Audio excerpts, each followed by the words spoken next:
Hello, and welcome to the UTHSA San Antonio Community Support webinar. Today's topic is Being a Student in a Virtual Setting. My name is Michelle Mata, and I will be your host for today's webinar. Today's presenter is Ellyse Sanchez. Ellyse is the Senior Program Coordinator for Student Life at UTHSA San Antonio. At the end of this webinar, students will be able to maximize learning in a virtual environment, dedicate time to their health and well-being, and learn about the various resources available to them during this time. Now, let's begin with Ellyse. Hello, everyone. Before we jump in, I'd like to take a step back and take a look at how quickly events have occurred. Late December 2019, we began hearing about a novel virus starting to move across the world. By January 21st, we heard about the first case in the US. Jumping to March, by March 13th, we had the first case occur here in San Antonio. By March 16th, all didactic coursework at UTHSA San Antonio was moved to be delivered online. And recently, on March 20th, UTHSA San Antonio's in-person commencement ceremonies for May were canceled. We've had many changes in a short period of time, and this uncertainty can be very worrisome and cause a lot of anxiety and anxiousness. If you're feeling any of these, you're not alone. And it is completely normal. But we want to support you by providing information, guidance, and resources to help mitigate some of the stress and worry.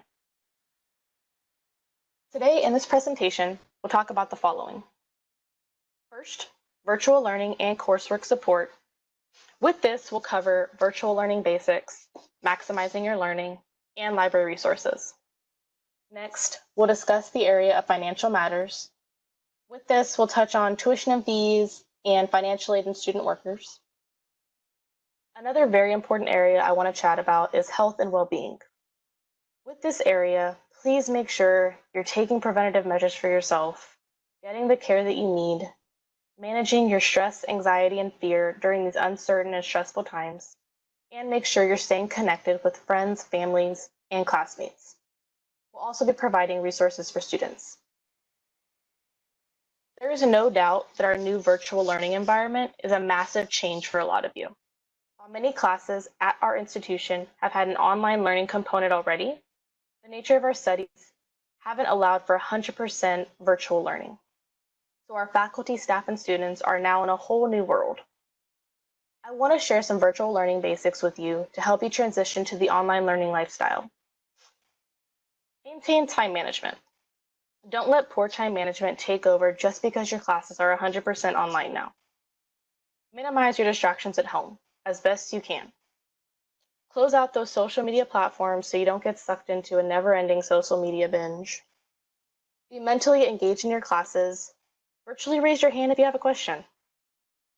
Utilize your campus resources. That's what they're there for.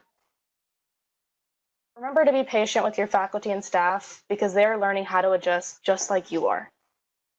And be sure to take proper breaks for yourself, whether that be mentally or physically. Everyone in the UTHSA San Antonio community, faculty, staff, students, we are all working together right now to continue your educational experience.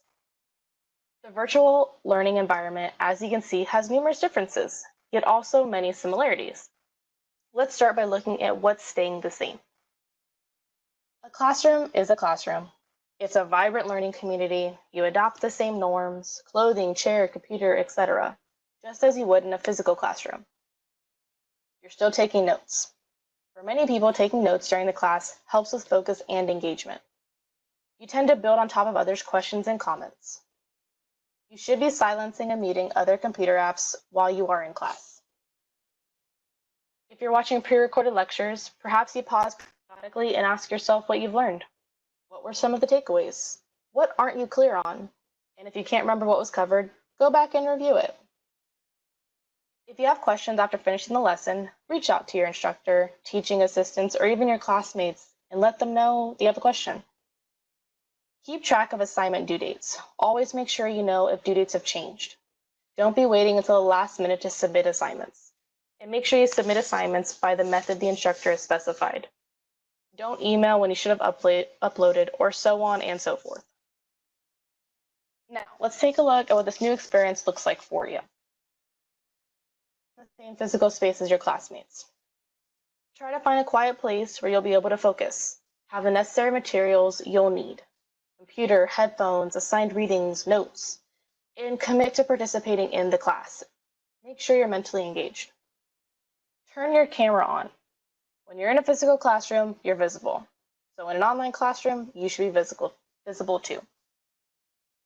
Your instructor may call on you in class or have you break out into discussion groups with other students.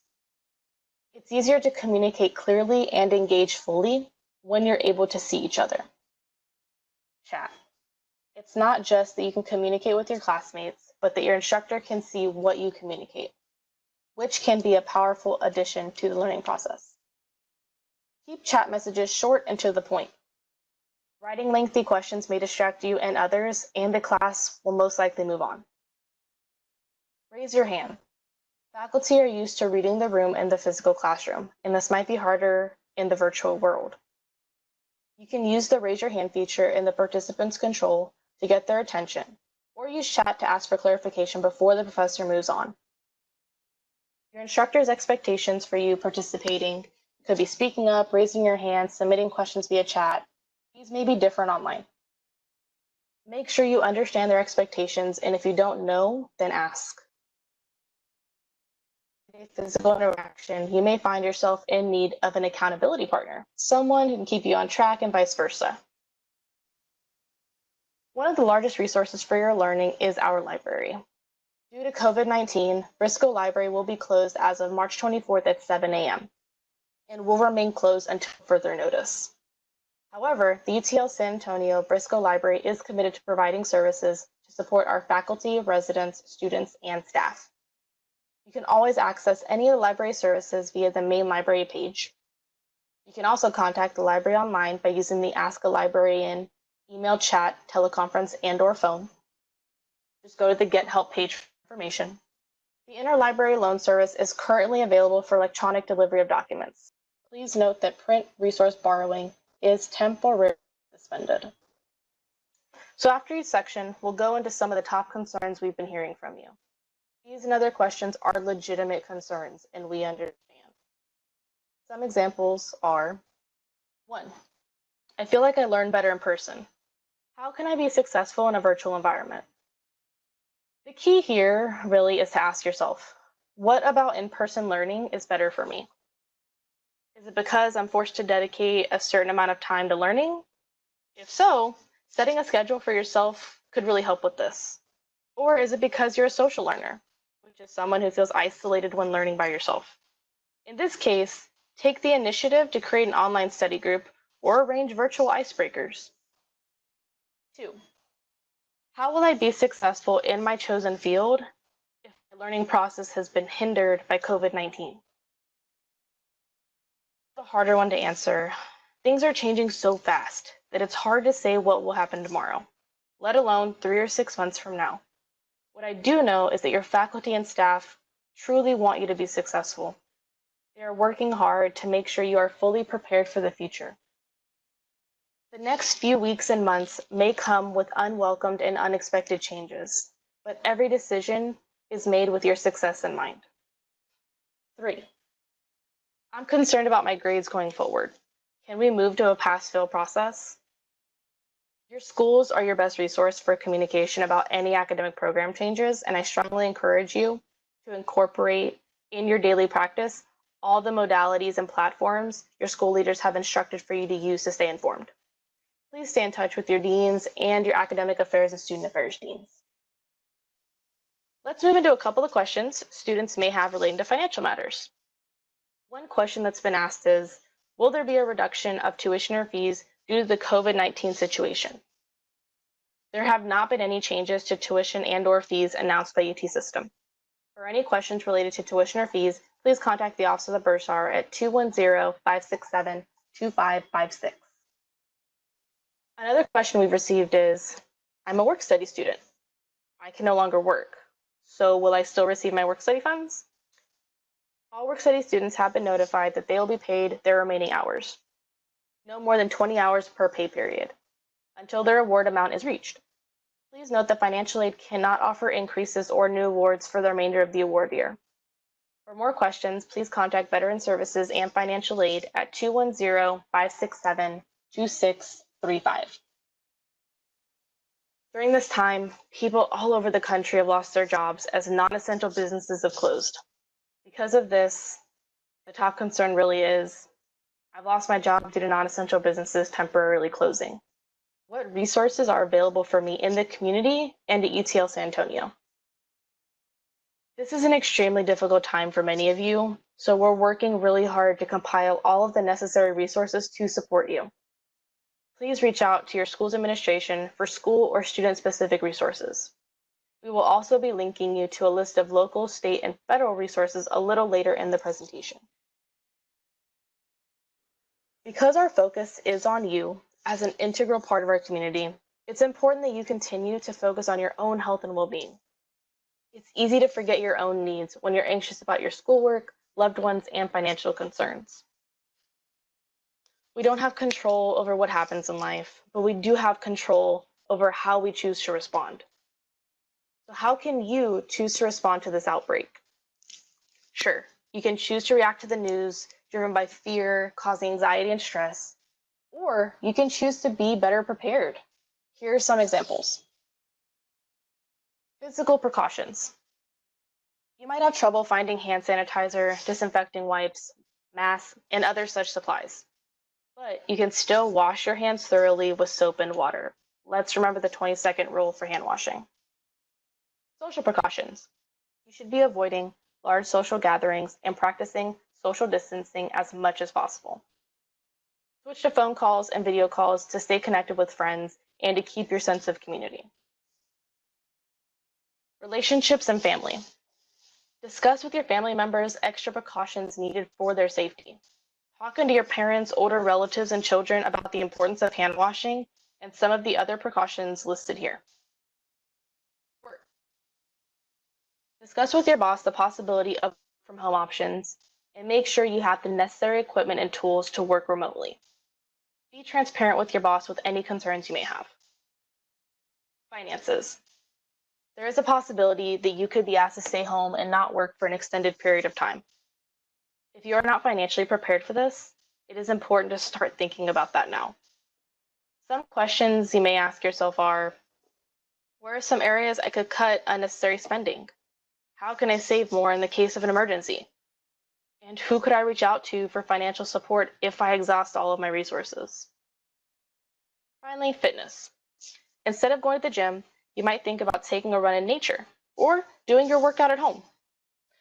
Disruptions such as school, work, and business closures can cause anxiety and stress, but these things are out of your control. The best thing you can do is be prepared for these disruptions to the extent that you can. UTL San Antonio Counseling Center is offering teleconference and virtual chat options for sessions for students. Should you have questions about your current health, reach out to Wellness 360 for guidance.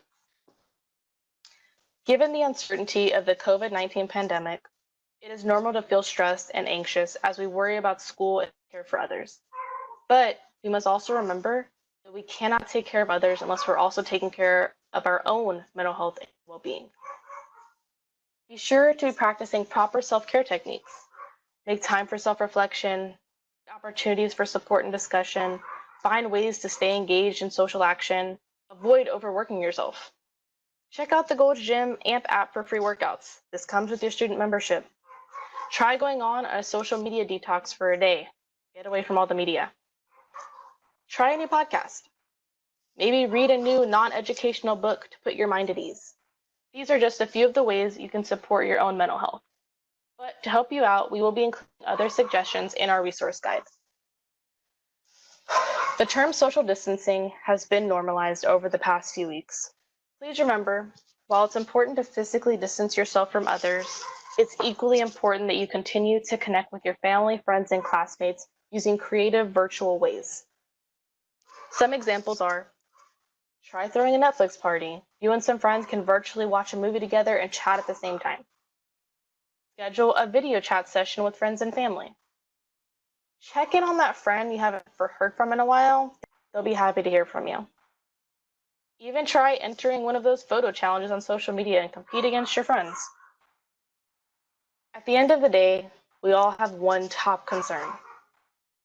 How do I balance school, work, dependent care, and self-care while keeping my worries and fears under control. Remember, you have support from all sides, whether it be your family, friends, and even classmates. Make a daily schedule for yourself and try your best to stick to it. In that schedule, make sure to set aside adequate time for yourself to refresh and reset. As I mentioned before, you have access to a number of resources to help you through this time. We also have other community care webinars you may find valuable, such as the Building Resilience and Coping with Change and the Safety, Health, and Care webinars. Each of these contains conceptual and practical information to help you balance the many aspects of your life. As I've mentioned a couple of times, we have compiled a list of resources to help you navigate the various challenges you may face as a student, or employee, or parent, or all of the above. It is available on the UTHSA San Antonio COVID-19 website, which is linked on this slide. We're ending with a little bit of humor. We all need this in our lives right now because we know it can be tiring and possibly difficult to maintain a positive outlook with everything going on. Our community needs it. We need it. You need it. From the bottom of our hearts, thank you for staying committed and dedicated to your academic pursuits because you are our future. As President Henry said, you are our focus, and we want to support you as you cope with the many changes and continue to make lives better. Please feel free to view any of the other community care webinars. Thank you and have a great day. Thank you, Ellyse, for presenting today's webinar on being a student in a virtual setting. Also, thank you to each of you who viewed this webinar. We hope you found this information helpful. This concludes today's webinar. Thank you and stay safe.